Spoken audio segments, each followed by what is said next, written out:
mga kababayan, merong mangungumusta sa atin.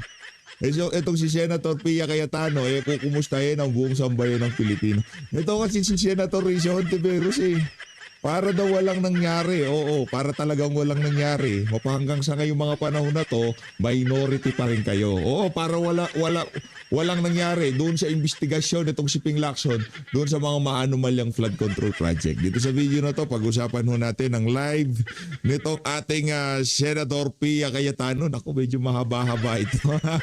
Sasagutin niya ho siguro dito yung yung baklang kabayo na bumabanat sa kanilang magkapatid. Pero sa bagay, Sen Pia, hindi nyo kailangan sagutin yung bakulaw na na yan.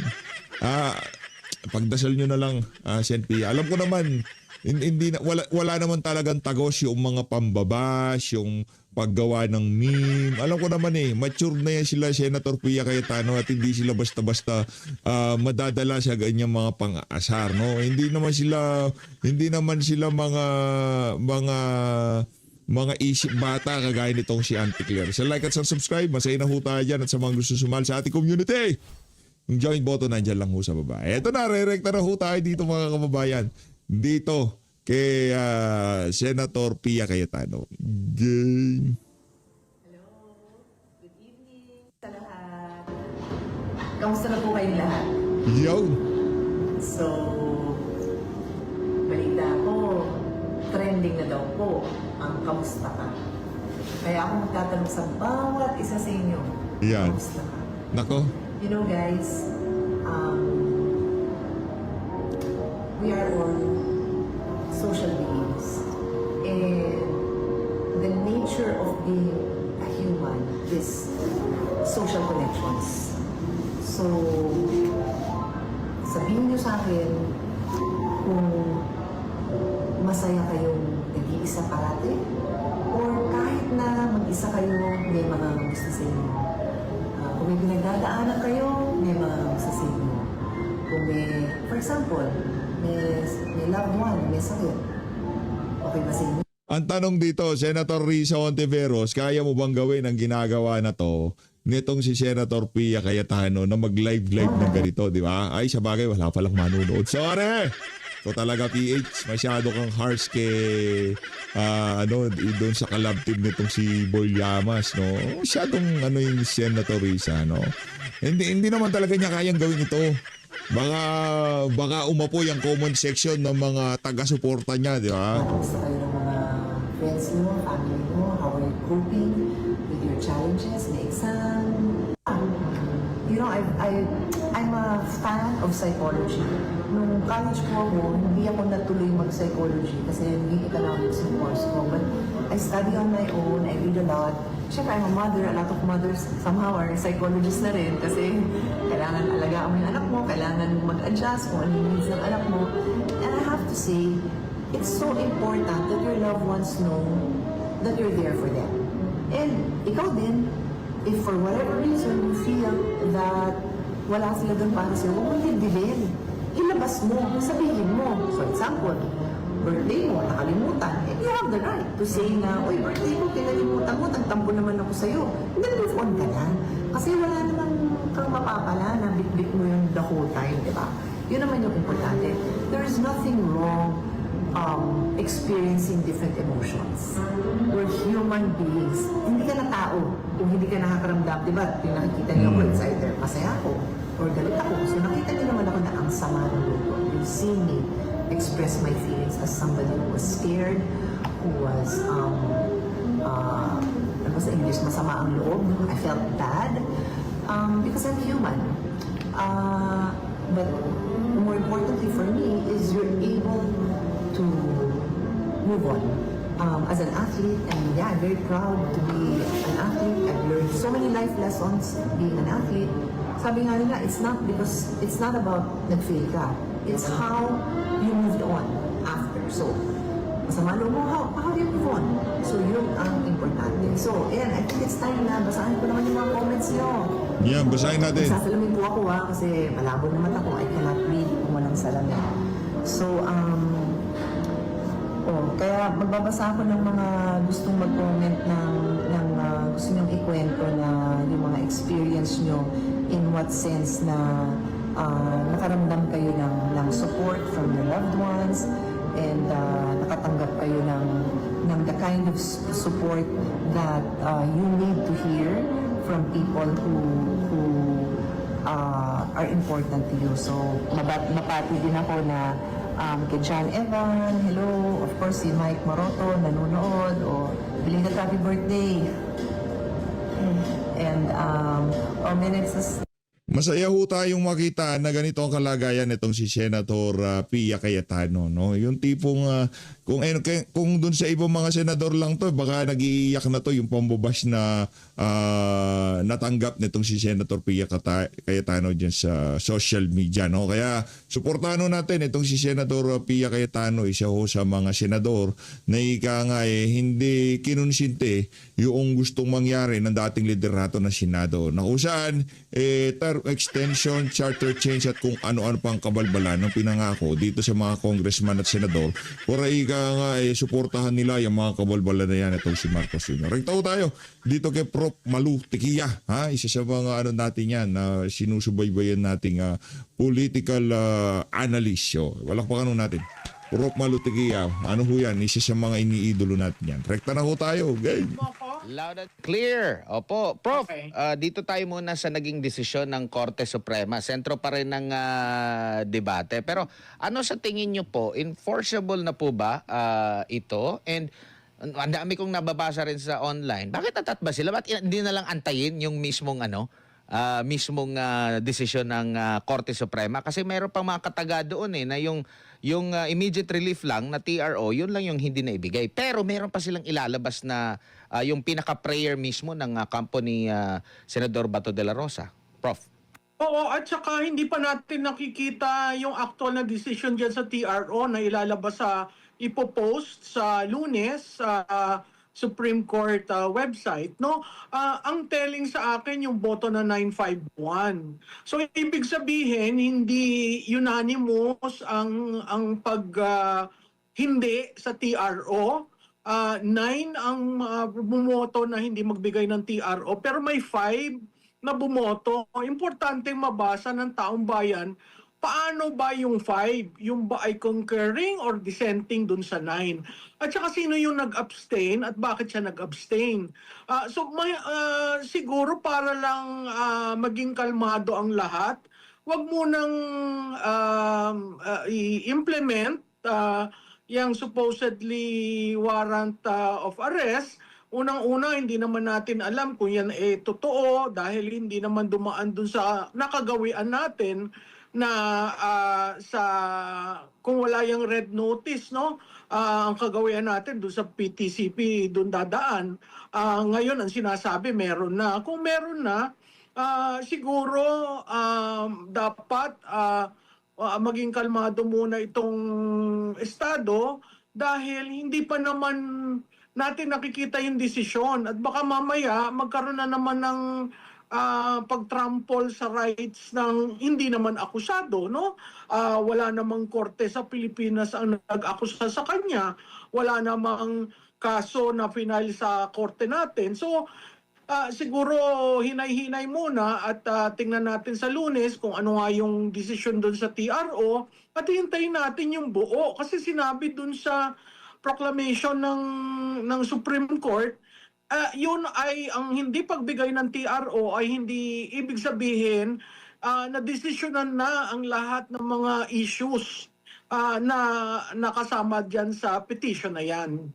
Opo. Ang isa pa sa mga sentro ng diskusyon din ngayon, bakit parang pinagmumukha nilang may kasalanan na rin yung Senado, liderato ng Senado dahil nagkanlong daw, si Senador Robin Hood Padilla na tinulungan daw siyang makatakas. Pero ang presidente during that time kinikilala na merong pending na desisyon ang Korte Suprema. So bakit parang minamasama yung mga hakbang during that time, Prof? Oo, kasi parte na rin ng shaping ng narrative. Makikita mo talaga yung narrative nagpapalit sa algorithm ng social media. So makikita mo na kahit nga yung inquiry sa nangyari sa Senado, hindi mo maintindihan, paiba-iba. Ngayon, ang art decor na lang daw ang binabantayan at kaya nandun ang NBI. So, hindi natin talaga nawawala yung katotohanan at nakikita naman natin na sinasadyang mawala yung katotohanan. So, siguro sa taong bayan, mag-focus lang tayo doon sa talagang ano ba ang proximate cause? Sino ba ang sumugod sa Senado? Dapat ba ang Senado protektahan ang sarili niya? Tatandaan po natin, ang Senado ay isang branch. Hindi yan napapailalim sa executive, yan po ay legislative. Co-equal po yan. So, tingnan natin dun sa ganung perspektiba, hindi dun sa nagkadlong. Wala naman ho yung ginamit na salitang fugitive from justice. Sa aking palagay, ay nasabi ng OSG dahil dun sa naratibong kanyang ginagawa sa pagsagot na binigay sa kanya ng Supreme Court. Wala hong fugitive kasi wala pa hong nababasahan ano ba yung kasong inaakusa mo. Pangalawa, yung bang warrant of arrest ng isang international court, pwede ba yun sa Pilipinas, no? Yun yung mariing pinag-aawayan kasi may issue ng soberanidad. Marami din ako nababasa sa mga komento, parang mauuna pa daw si Senador Bato na maaresto kaysa doon sa nahatulan na ng guilty na yung si Franz Castro. At sinasabi nila may appeal din naman itong si Senador Bato de la Rosa, pero nakapokus sila. Yun, talagang local courts yung nagano noon, Prof. Oo, at saka makikita natin yung kay Franz Castro, matagal na yun eh. Tagal na yun. Recruitment pa yun ng mga bata, di ba? So makikita mo ngayon kung sino ang pinapanigan ng Estado, yun ang napoprotektahan. Kung sino ang perceived na kritiko ng Estado, yun ang dinidiin. So ito hindi bago sa atin, 4 na taon na tayong ganyan ng ganyan. Sana mailagay naman sa ayos at maisip ng mga namumuno na hindi pwede naman itong biglaan mo na lang ibibigay just because sinabi ng ICC, no? Dapat ipaglaban natin ang bawat Pilipino regardless kasi may nakikita natin binibigyan daw ng pabor ang isang senador. Hindi ho yun nagkataon lamang yung senador si Senator Bato. Kung yan ho private citizen, dapat rin nating tindigan sa issue na yan kasi mali po yung warrant of arrest ng isang foreign entity na i-apply sa Pilipinas. Opo, dito naman tayo sa Senado po, Prof, no? Napaiyak sa plenaryo itong si Senador Pia kasi doon siya nasaktan na parang ginagaslight yung nangyari. Tapos sabi naman ng mga minority, hindi yan totoo. Humingi kami ng kumbaga, sending prayers, nag-message kami sa group chat natin. Pero di ko alam kung nakita mo na yung group chat. Kanina diniscuss ko nga, Prof, no, na nangyari yung putukan, 7:44, pasado 3:00 yung last message doon, si Jinggoy Estrada. Tapos ang next message, 9:55, which is, si pa ang nag-message? Yung nandun din sa Senado na parang, ang tingin ko nga, sarcasm kasi sabi niya, hi colleagues, okay lang kami dito. Na wala namang sinasagot si Senador Villar, Camille Villar, doon sa group chat. Kumbaga parang, okay kami dito. Wala siyang reply doon sa previous na mga message. So tingin mo may punto si Pia doon sa kanyang nasaktan siya dahil walang nangumusta sa kanila during the time 7:44 naganap yata yung putukan, Prof. Alam mo, Admar, nakakalungkot na umabot ang Senado sa ganito, no? Ang Senado dati, very collegial, nagtutulungan, pamilya yan nagsama kayo ng 6 na taon, yung iba 12 taon, para sa bansa, no, at maisabatas ang kung ano-anong issues. Yung emotional marahil si Senator Cayetano dahil ngayon lang nangyari. At ang nakakapagduda, bakit nawala yung minority? Halos lahat sila nawala, no? Parang sinasabi nga na, "Oy, di kayong bahala." Yun ang nakakalungkot. Kasi kahit na ano yung sabihin mo, nag-dinner sila, maayos naman, yung fact na under siege ang Senado at may mga senador sa loob at may mga staff at kawani ng Senado, yun lang dapat ang isipin nitong mga nasa minority ngayon, no? Maraming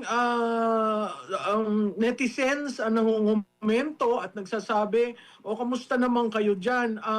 Parang ginagawan joke, no? Dun sa mga naggaganon, hindi nyo alam ang personal Yan. aspect Yan. at relationship ng mga senador. Nako. So para tayo manghusga, wala naman tayo doon. Wala at tayo doon. para mangumplementaryo na kamusta ka. Logical sa Pilipino kasi custom natin na pag may nangyayari, 'di ba? Nangangamusta yung ang iba pag may nangyayari pumupunta kaagad doon at tinitingnan. So nakakalungkot dahil parte ng plenaryo ngayon 'yan, nasa records at makikita mo na lahat sila na stand doon sa reaction ni Senator Cayetano. And I think Senator Cayetano was just saying it as real as possible because that is her sense of things, no? Para ilabas ang GC, para ipakita na nagtanong sila. Immaterial yon kasi pag may nangyari sa kulig mo, sa atin, normal yon. Kung may earthquake, may nangyari sa mga kasamahan mo, tinatanong mo, kung wala ka doon, kamusta kayo? Ano nangyari? Okay ba kayo? Di ba? Sa tingin ko yung pagbanat ng iba na plastic daw at kunwari lang daw yung pagluha. Ako, sana nakikiusap ako, pabayaan natin sila kasi hindi naman natin alam kung ganong kalalim ang relasyon ng bawat senador sa isa't isa. At uulitin ko, ito ang unang panahon na nagkaroon ng ganyan sa Senado. Sa kasaysayan ng Senado, since naibalik yan noong 1987, wala pong nangyaring ganyan. Walang nangyaring ganito, grabe. Baka naman nga pala. kung hindi nag-post din sa GC si Senador Camille Villar, baka wala talagang magme-message doon na Prof. Oo, di ba normal nga at saka normal yung alis na kami o ano ba, meron ba kayong caucus o ano? Di ba normal yon? Kaya nung nakita ko yung GC na linabas at may pag-itan na oras, mapapaisip ka talaga na bakit wala yung iba, no? At kung ikaw ay nasa room mo, siguro human reaction yung pupunta ka sa baba at hahanapin mo ano bang nangyayari, no? Nakakalungkot dahil pati yung aspetong yon pilit kunin sa mga senador. So uulitin ko, no? Ano ang proximate cause? Bakit nagkagulo sa Senado? Sino ba ang pumunta doon? Si Bato ba o yung gustong nag-a-arrest sa kanya na may dalang fake na warrant of arrest? Sa akin, malaking bagay yun na dapat, again, tinatabi, pinipilit itago. Pwede ba ang isang pribadong citizen na dating Senador Trillanes, pwede ba siyang mag-lead ng arrest? Pwede ba siyang hawak-hawak ang supposedly warrant of arrest? Pwede na lang ba yung gawin ngayon? Yun ang hindi ko maintindihan kasi kung saan na napunta puntahan natin, bakit nagpaputok ang Sergeant at Arms ng warning? May interpretasyon rin doon sa warning. Hindi ba pag pinoprotektahan mo ang isang institusyon, gagawin mo ang lahat para pagtanggol mo yan? Bawal daw yun na Prof. Bawal daw yung ginawa nitong. Dapat daw kung nagpaputok tong Siaplas ka, dapat talagang wala nang warning, dapat naka-aim talaga para puksain yung mga dapat puksain. Ganon daw yung dapat walang warning. Walang ganon. Lalo na na ito mga senador, no? Ilang senador ang naandon, so kailangan silang kumilos. Nakita rin naman natin ang pagbugbog doon sa isang OSA member. Yun ba wala na ring halaga? Pinatawad na basta-basta yung mga NBI? Nakakatakot ito kasi kung nagagawa nila sa mga senador, kayang-kayang gawin sa mga ordinaryong citizen. Kaya daw po hinabol si Bato dahil tumakbo raw eh.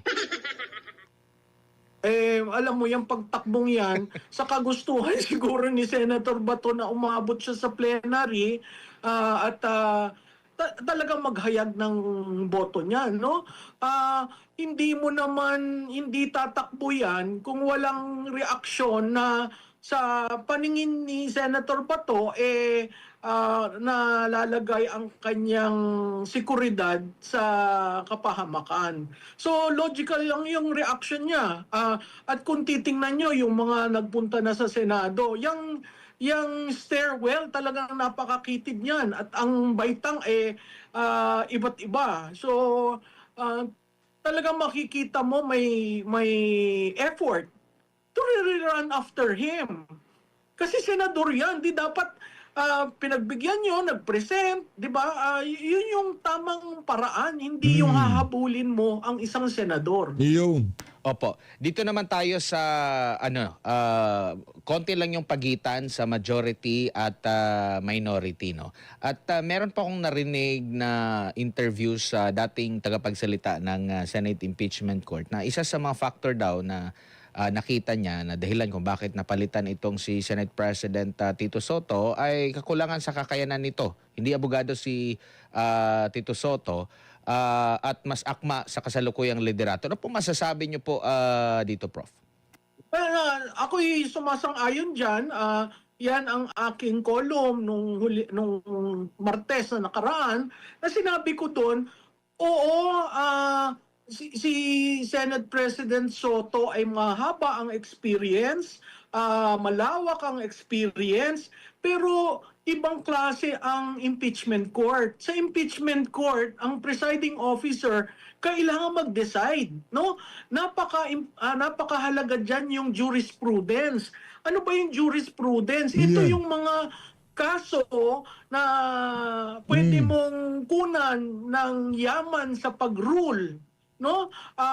Na basihan para sabihin, that is out of order, that is a wrong interpretation, we should probably consider it this way. Malaki ang nakita natin sa kasaysayan ng impeachment sa ating bansa. Si Senate President Nene Pimentel, abogado yon. Si Senate President JPE, and really abogado yon. Nakita mo yung yaman ng literature nila to make a ruling. Yun ang kinokol ng presiding officer, that you are able to break the impasse, to intervene when necessary, and to rule. Ang ruling mo is based on jurisprudence. Di ba? So napakahalaga na abogado yan na umupo. Dahil ang Vice President Si Tuta Soto hindi naman siya abogado, no? Wala siyang talaga. Kumbaga, yung experience lang yung tipong kagad kanyang bibirahin doon sa nalalaman niya bilang isang senador noong panahon na napakaraming nakawan noong mga panahon na yon, mapahanggang sa ngayong mga panahon na to. Yung tipong para bang pagka sinabi ni Soto na dapat ganito ang gawin natin dahil noong mga panahon na yun, ganun ang ginawa namin. Nakalamba parang napakalaki na nagbago noong mga panahon na yun na ginawa nila yung mga bagay-bagay na yun ngayong mga panahon na to. Yung tipong parang umasenso Pilipinas. Kaya dapat lahat ng nalalaman niya about sa parliamentary proceedings o kung anong kabalbalan man yan, dapat yun ang masunod. Dahil tumanda na siya dyan sa Senado. Napakalaking kabalbalan. Nasa punto na siguro, no, ito ginagawa na rin ng may likha ng Diyos, makapangyarihan sa lahat. Itong itong mga bagay-bagay na to, 'di ba? Para nasa turning point na tayo. Bilang bansa, ito na siguro yun. Ito na pinakaabangan natin. Pinapakita na sa atin, wala nang mas lalala. wala na bang mas lalala dito? Di ko alam ha. Napakalala na nangyayari sa Pilipinas. Anong plano mo bilang isang Pilipino? Makisapakat ba dito sa administrasyon na to na kung saan pagpasok, wala silang iniisip kung paano pag nangawa ng sambayanan? Ha? Di ba? Ano ba? Doon ka ba sa isang leader na kung saan pilit siya pinapabaksak dahil takot lamang itong mga to dahil pagka nakaupo siya, mailalagay sa tama. Hindi ko sinabi dito magiging Singapore ang Pilipinas. Hindi ko sinabi magiging Japan o Korea o kung ano pa mga first world country ang ating bansa pagka umupo si Sara Duterte. Ito lang ho ang sinisigurado ko sa inyo, balikan niyo ako pagka hindi nangyari to. Mailalagay, tutuntunin natin, ika nga nito si Senator Dante Marcoleta, tutuntunin natin yung tamang landas para sa sambayan ng Pilipino. Itong bansa na to pagka naging presidente si Sara. Wala, hindi ako exaggerated dito. Bagong Pilipinas. Kabalbalan yan. Di ba? Ang sigurado ko dito, 110%. Ito ho yan mga kababayan. Hindi ako nangangako ng kung ano pa man. Ang sigurado ko dito, mananagot lahat ng nagnakaw sa kaban ng sambayanan. Mailalagay sa tamang landas itong bansa na to pagka si Sara Duterte naging presidente. Tapos ang usapan. Na nasa saligang batas, ang presiding officer ay ang Senate President. So napakahalaga. Si Senate President Soto, plano niya siya magkakaroon ng impeachment manager na si Senator Kiko Pangilinan. Sa tingin ko yun ay admittance on his part na he really needs assistance. And how will you be able to rule kung yun ay manggagaling sa iba? So lahat subject, lalo na dito sa contentious na impeachment kayo Vice President, yung ruling napakahalaga. Hindi pwede yung medyo padagilid-tagilid o medyo patawa-tawa. Hindi, napakaseryosong bagay ito. Kasi Vice Presidente yung ini-impeach. No? Sabi nga nung iba, gawin na lang daw na si Chief Justice. Kaso ang sasaligang batas ang naandon ang Senate President. So tama yan, nag-agree ako dyan.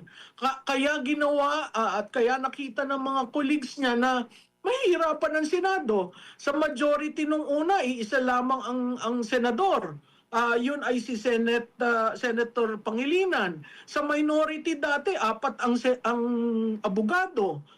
So kailangan talagang, kung titingnan mo kasi yung institusyon kailangan yung institusyon, someone who can make a decisive ruling na hindi mag-aaway-away yung mga colleagues nila doon sa impeachment court. Kasi kung maging magkaroon ng internal struggle sa mga posisyon, ang ultimate arbiter, ang Senate President. Hindi siya bumoboto dahil boboto lamang siya kung may tie, pero napakahalaga ng kanyang mga rulings. Opo, Ganun pala, hindi pala bumoboto, no? Nakalimutan na ko kasi natin yung kay Renato Corona. Pagka may lang pala, no? Pagka merong tie, doon lang makakaboto ang Senate President. At alam naman natin kung anong magiging boto nitong si Senator Alan Peter Cayetano. Yung boto na yon, sigurado tayo, yung boto na makakapagpabuti sa kalagayan ng sambayan ng Pilipinas. meron pang, baka kasi hindi rin iko-considera yung Chief Justice kasi meron ding hiling doon Medyo abala sila, marami silang trabaho ngayon. Meron pa dito kay Bato at meron pa dito kay mga humiling na kini-question yung constitutionality dito sa impeachment nga ni VP Sara. Pero napag-uusapan na po ito. Sakali po na lumabas ito, anong nakikita nyo po mangyari? Kung paborable po dito po kay Vice President Sara Duterte. Ano ba to? Parang part 2 doon sa unang nilang nangyari. So mabubura next year na naman. At kung next year ba kung magfa-file sila ng impeachment, ano ba? Parang At mahirap na ang next year kasi malapit na tayo sa eleksyon. Yun ay kung may eleksyon, no? Pag nag-rule ang Korte Suprema na dismiss yung impeachment na yan, babalik tayo uli sa square one, no? At legitimate ang mga issues na dinala sa Korte Suprema. yung acceptance kay Madriaga, yung COA ruling being final, yung AMLA report, di ba? At saka yung conditional threat. So napaka-importante na hintayin natin ang Korte Suprema na mag-appreciate kasi nagbigay na sila ng unang ruling dun sa unang impeachment and apparently hindi pa rin sinunod ng House of Representatives yon. So talaga napaka-importante yon. So hindi dapat gigil ang Senado, tama ang ginawa ng Senado na ang unang hearing July para mabigyan ang Korte Suprema ng panahon to rule on it. Kasi pag nag-start na ang trial, may certain rights na makwe-question, mahirap mong i-dismiss ang impeachment court pag nagsimula yon. Lalong magkakagulo tayo. So, mas siguro dahan-dahan at maging kalmado at hintayin natin ang ruling ng Korte Suprema. Opo. Meron pong panayam kay Senadora Amy Marcos. Meron siyang inilahad po, Prof, no? Maliban doon sa mga cash consideration, sa pangako na budget para doon sa mga pumirma. Meron pa siyang nabanggit na yung papahabain daw yung termino, magkakaroon daw ng pagpapalit ng konstitusyon. Tinanong nga siya, sino bang source mo? Sabi niya, yung kabilang sa mga meeting, marami daw mga secret meeting na naganap at seryoso yung kanyang aligasyon dito. Prof, tingin nyo, ano pang basa nyo po rito?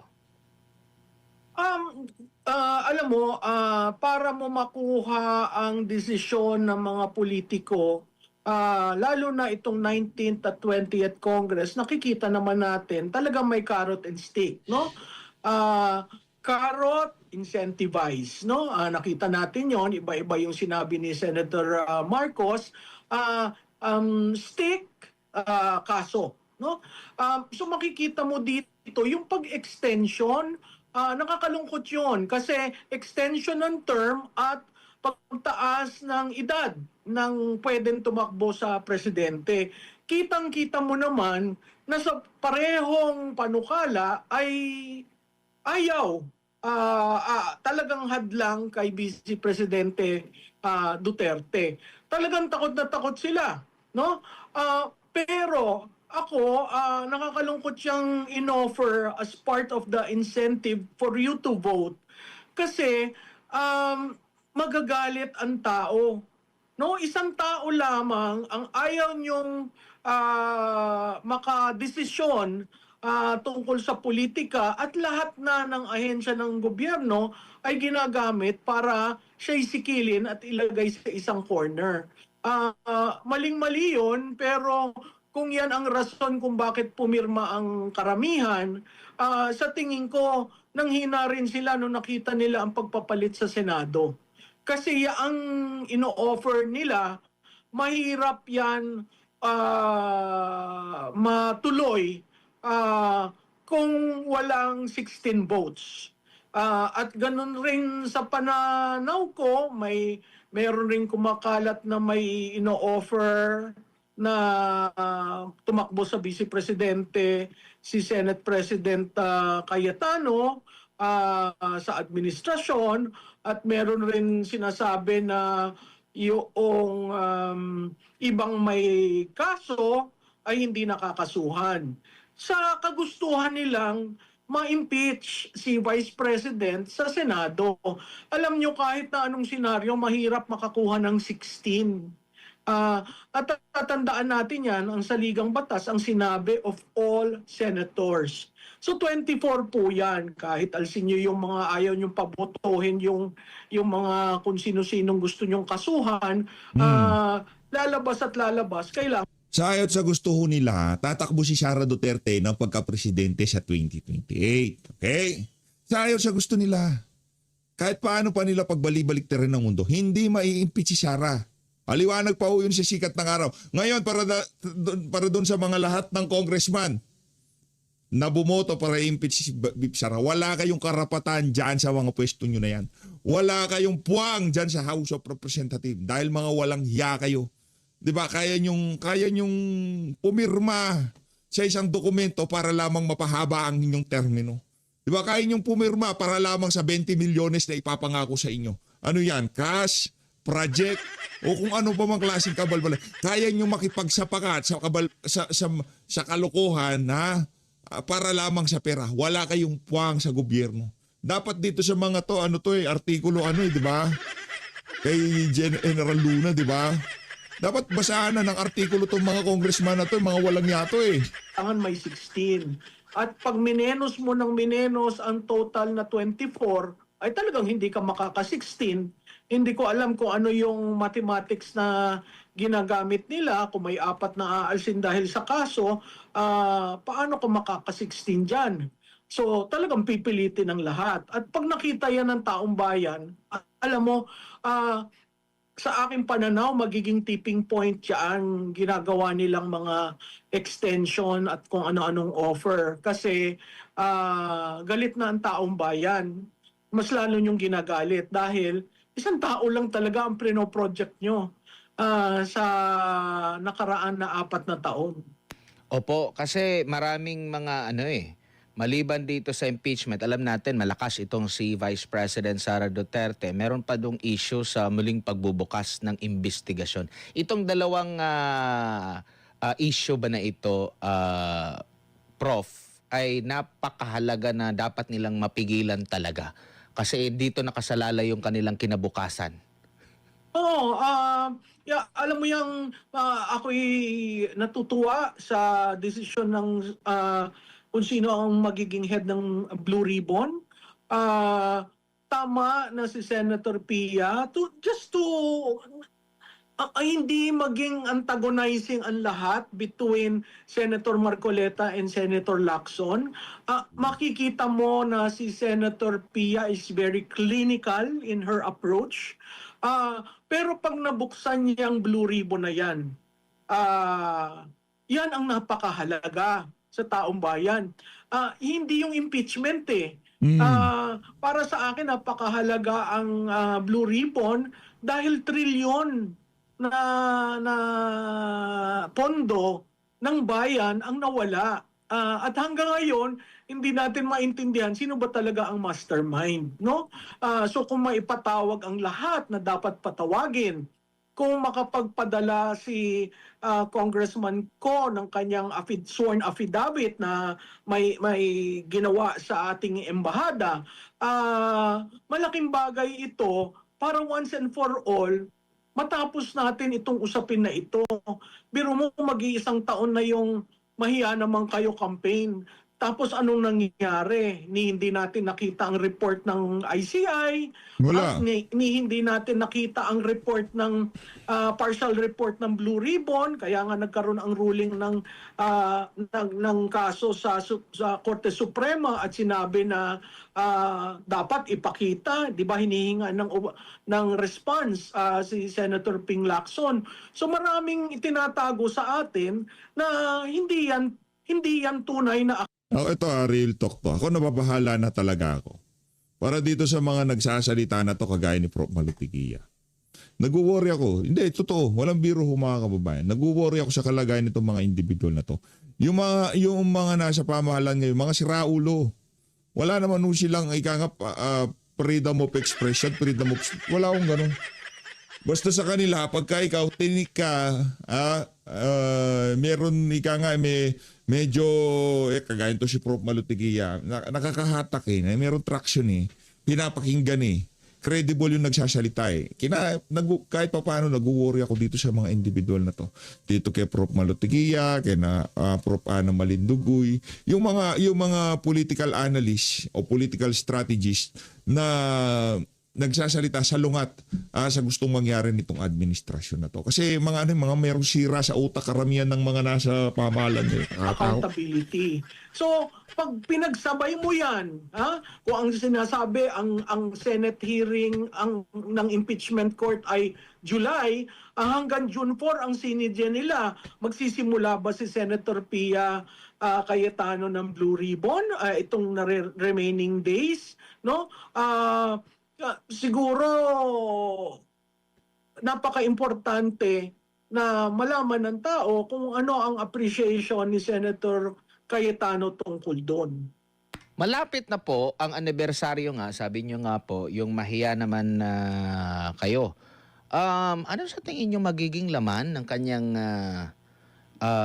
SONA po, Prof? Ito ba, tingin nyo rin po ba maraming magiging sacrificial lamb dito sa mga susunod na mga araw, considering marami na tayong naririnig? Binuhay ulit yung kaso with yung reklamo kay Senador Chis Escudero, yung kay Joel Villanueva, yung kay Jinggoy Estrada, nauna na si dating Senador Bong Revilla. Sapat na ba ito para ma-justify yung kanyang kampanya kuno laban sa korupsyon? Well, wala kasi ako nakikitang pwedeng good news na masabi niya. Siguro yung pagdidistribute ng ayuda, pero yun rin, may problema. Ang ekonomiya natin bagsak, stagflation tayo. Ang foreign relations natin, nakita mo naman yung Paxilica na hinihinga ng immunity, yung lalagyan daw ng negosyo, etc. etc. So ang nakikita ko, sa susunod na mga araw leading to the SONA, maraming papailan ng kaso. Dahil yan yung naratibo ng mahiya naman kayo. Ang nakakalungkot lamang dyan, lahat senador. Wala kang tulak-kabigin na congressman na napailan ng kaso, wala kang nakikitang congressman na kontratista na napailan ng kaso, kahit nga ang sinasabi nilang mastermind si Ko at saka si Martin Romualdez, hinihintay natin talaga yung kabuuan ng kaso kasi naririnig lang natin pero hindi na pipresenta publicly ano ba itong mga kaso. Yung kay dating speaker, merong pinalabas na 61 pages, hindi ko alam kung nasa ng estado niyan. Ngayon, kung gagalaw yung mga kaso, siguro matutuwa yung ilan. Pero karamihan sa atin, alam na naman natin ang mastermind, no? Hindi maaaring ang legislative lang ang iyong sisisihin kasi lahat ng mga insertions nakapasok sa budget na pinirmahan ng Pangulo. So ang tawag doon conspiracy, no? From the design, yung NEP, to the approval by Congress, to the signing, those are No, medyo naputol tayo, and deciding Ayan, tuloy tayo. who should get what. So, Ayan. napakahalaga niyan. Opo. Siyempre, ang malapit sa bituka ng ating mga kababayan, yung isa sa mga pangunahing concern talaga. Nasolusyonan ba yan after 1 year? Alin yun? Yung bigas? Maraming mga issue. Ngayon po, Pro, maliban Alam dun mo, sa bigas, mga pagkain at hindi na solusyonan. Hindi, may krisis tayo, pero parang okay lang, di ba? Hindi mo nararamdaman. Noon ko pa naman sinabi noon hindi ko nararamdaman ng gobyerno, lalo na ngayon sa krisis, no? Ang bilihin matataas, ang peso, nakita mo naman ang devaluation, ang ating stock, oil stock is good for 40 days dahil wala tayong kapasidad na mag-imbak, no? Ang serbisyo publiko ay napakasama, no? So wala kang tulak kabigin. Si Juan de la Cruz ay nasa sa kanyang elemento. Siya ang magde-decide kung paano natin ito gagawin, bawat pamilya. Nakita mo naman na yung mga malls empty na, no? Bihira ang namimili, marami siguro sa mga restaurant, sa mga kainan, may epekto sa micro, small, medium enterprises, no? Kaya hindi ko alam kung paano masasabi ng ating Pangulo that the state of the nation is strong. It is not. And we have to be realistic when you are confronted with stagflation. Kita naman natin ang ating inflation rate, 'di ba? Ang dumadami ang nawawalan ng trabaho. Mahirap 'yan kasi wala tayong kasiguraduhan sa kinabukasan. Pero kung ganito pa rin yung takbo ng ating gobyerno at laging ang may kasalanan ay mga Duterte, sa susunod na 2 taon po, Prof, sinasabi nga pag nasa mga ganyang panahon, nagiging lame duck. Sabi nga nila, actually, pag upo pa lang, lame duck na raw. Pero sa huling bahagi ng taon ng kanyang administrasyon, kung ganito pa rin ang takbo, kawawa yung susunod. Kawawa yung susunod at maraming pabigat dun sa susunod. Hindi tayo makaka-recover ng 6 years. Sa aking pag-aaral, makaka-recover lang si Juan de la Cruz, ang ating bansa, after 9 years. After 9 years, okay. So, kailangan si Pipi Sara, pag upo niya ng 2028, maliban sa 6 na taon niya, kailangan pa na 3 taon. Naku, paano ba yan? Paano ba yan? Yan ang sinasabi ko. Diba? Magtsatsatsya na ba tayo dyan sa mga panahon na yan?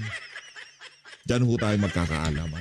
So napakahalaga na magsama-sama tayo at magtulungan para maitaguyod natin ang ating bansa sa susunod na 6 na taon hanggang sa 12 taon. Kasi yung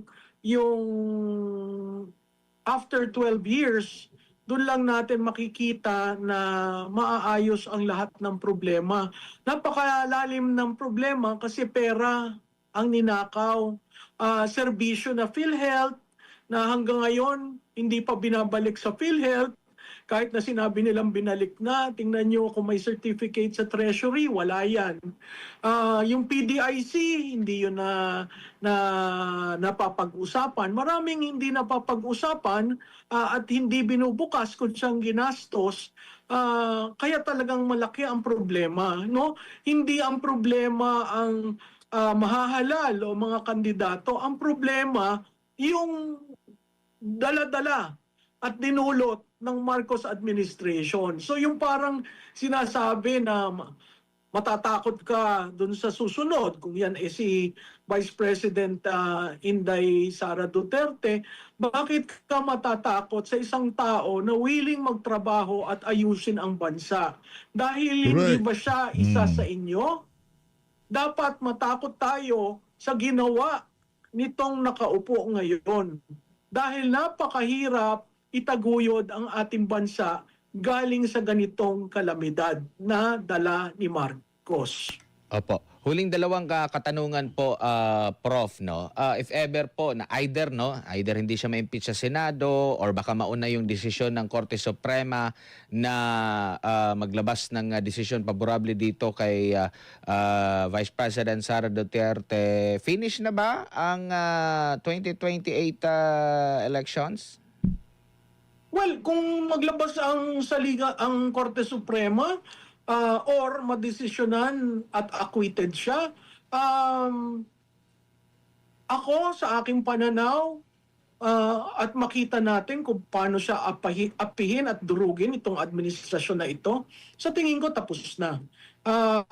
Kaya walang naghahayag ng interes kasi napaka-fluid at inihintay paano ba itong impeachment. Kung maghayag kunyari ang mga Tulfo ngayon na hindi nila ginawa at sinabing hindi nga sila interes, no? Hindi nila interes. Sa tingin mo makakabangon ka kung maghayag ka ng maaga? Lalo na kung ma-acquit si BP o magruling ang Supreme Court.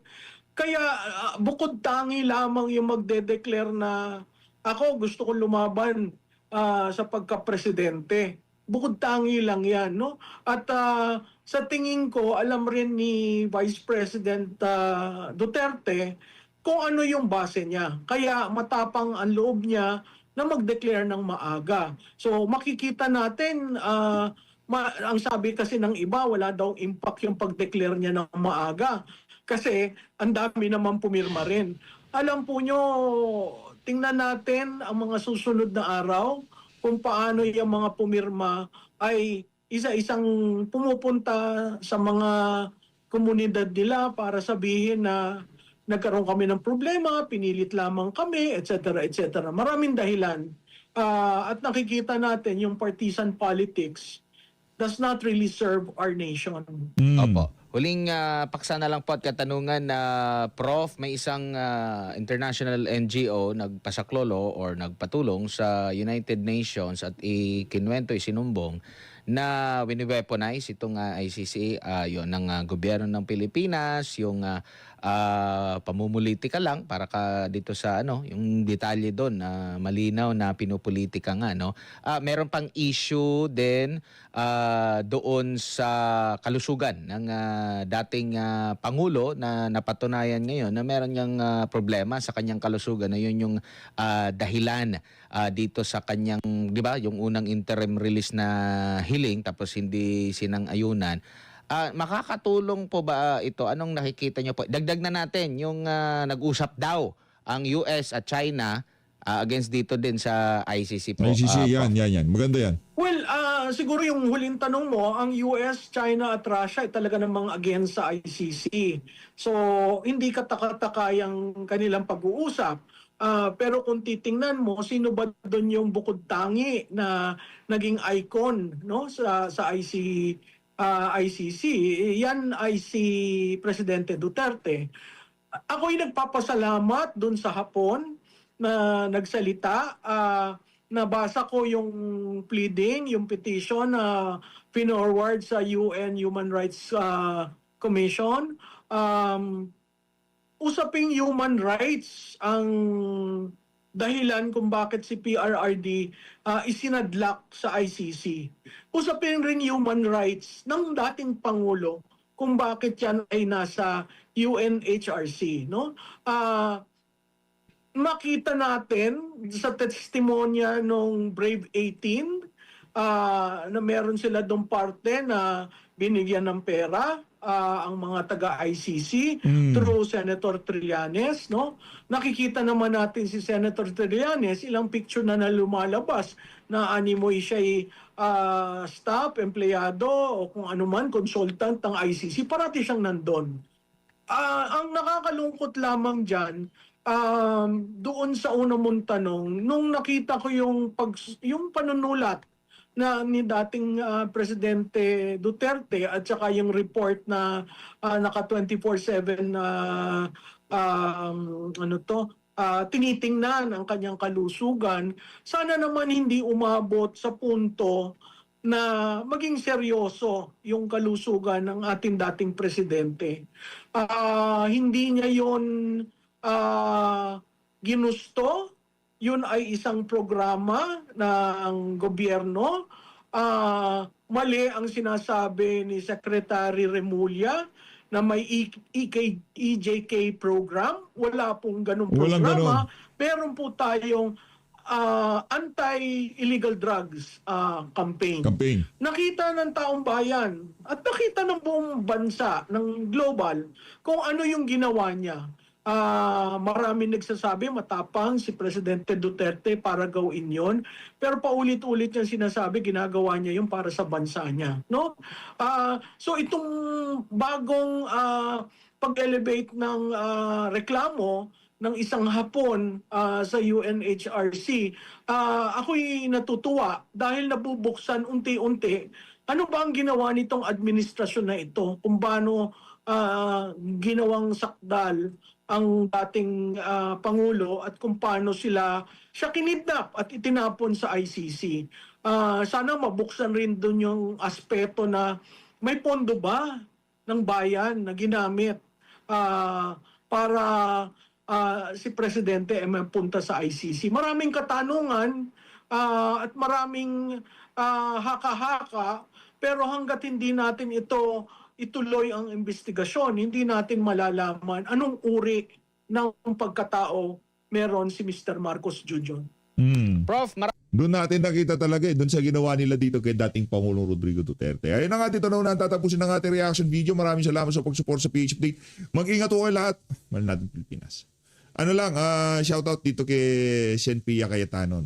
Ano natin yan, kapanalig natin yan para sa maayos na Senado. Dahil yung mga kasama niyan, gusto ho nila karamihan, term extension dahil nga tapos na kanilang mga termino.